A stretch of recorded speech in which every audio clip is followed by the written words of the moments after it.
your trusted Connecticut realtor. So today's video is just going to be a little reflection so far about a recent transaction that I had. Now, a lot of times when you are working and you're meeting with your clients, getting paperwork signed, walking them through the process, whether it's on the sales side or the buy side, sometimes you put in a lot of time with your client, but then it doesn't end up working out. Now, for various reasons, right? Now, in this particular case, I had a client who had a home that they wanted to list. Who doesn't want a listing? Like, ooh, a listing, yay. However, you list their home, they need to buy a new home.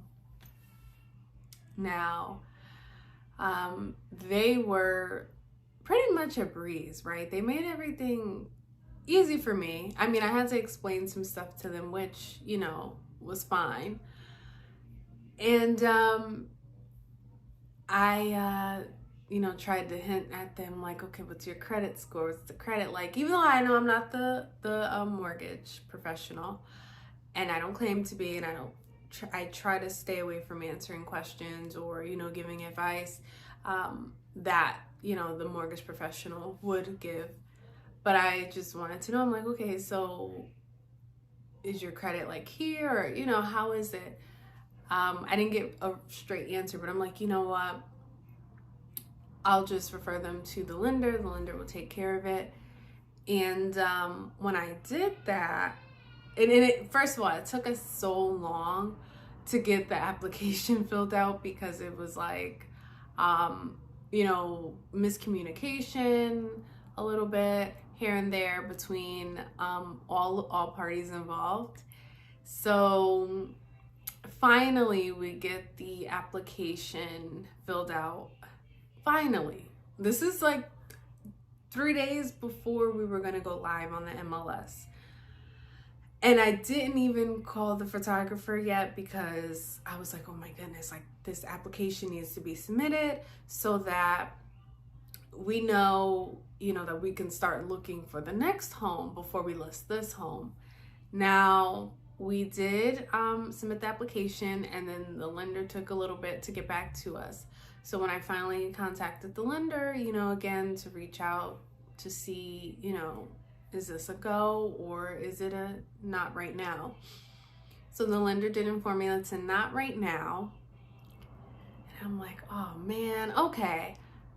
However, I was like, okay, well, I'm glad I didn't book the photographer because I was going to the week prior, but something is telling me, girl, not yet. You need to wait. So I'm glad I listened. And I ended up, not booking the photographer because I would have been out of about $300 or so, depending on who I was going to go with. I think, and that's another thing too. When you are an agent, you have to pay for the pictures. So the photographers' prices vary because some do videos, some do floor plans, some do the virtual staging.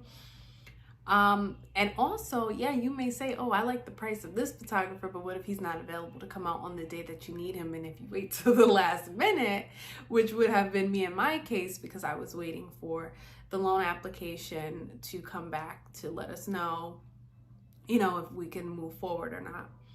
Now, who knows? I'm just glad that I listened to that voice, the little voice down on the inside that said, yeah, no, pump your brakes, you're moving too fast.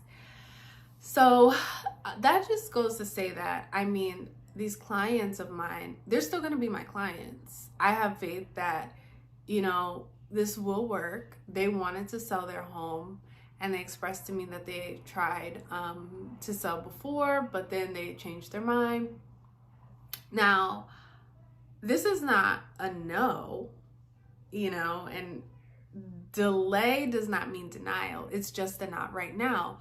Therefore, I'm going to make sure that I keep nurturing this relationship between myself and my clients to make sure that they can get on track so that potentially this year they could sell their home and buy a new home. Now, it just depends on, how they feel, or, that sometimes the tides change and people are like, I just want to, I'm not going to worry, or whatever the case may be, but I'm just going to make sure that I stay in contact with them and that they know that I'm here for them, even if it's just to answer real estate questions, or, you just have to build that rapport with your client. And I'm learning that, and it takes a few touches. It's not just, one time and that's it. So that's my goal. That's what I'll be doing. And I will keep you guys updated, because this would have been a great one. This was a sell, and a buy. So, I was excited for that. I've been a realtor for a little over 1.5 years. Therefore, that would have been a big deal for me. But I know that there is more in store. Like, the Lord would not bring me this far to just shut that door in my face. I know that. So there's going to be other doors that are open. However, I know that I need to trust in the Lord with all my heart and lean not to my own understanding. And just, like I always say, like, I know that the Lord has my best interest at heart. I know that He knows what I need, even when I think I know what I need, but He knows me very well, and He sees everything. As we know, He sits high, but He looks low. So He sees everything. He already knows that, and He already knew how this was going to go. And I believe that's why I didn't book the photographer when I was going to, because I would have lost my money.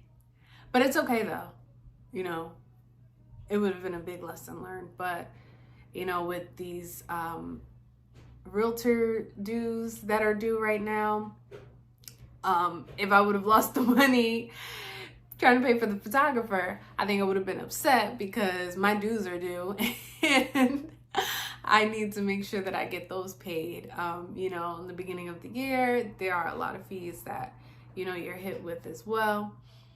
But I just wanted to come on and just share that as encouragement for myself and for anyone else that is, or may be looking to become a realtor, or who, they just want to know, like, how does the process works when a realtor thinks that they're going to be working with a client and then it ends up, not working out. However, like I said before, if you have any questions, comments, or concerns, you can always comment below or email me. I'll be happy to talk to you. And as always, go in peace and stay blessed by the best.